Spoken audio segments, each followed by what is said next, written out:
ମହୁଖୁଣ୍ଡା ସେବା ସମବାୟ ସମିତିରେ 17 ଚାଷୀଙ୍କ ଠାରୁ 700 କ୍ୱିଣ୍ଟାଲ ଧାନ ସଂଗ୍ରହ।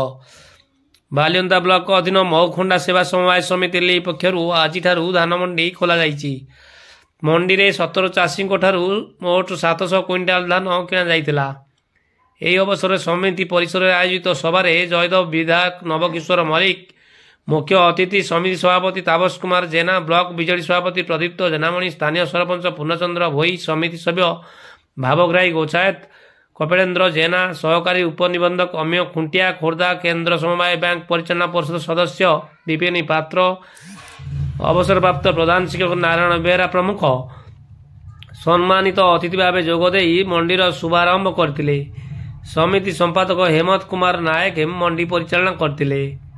ସମିତି ପରିଚାଳନା ପରିଷଦ ସମସ୍ତ ସଦସ୍ୟଙ୍କ ସମେତ ଚାଷୀ ସମୂହ ଉପସ୍ଥିତ ଥିଲେ।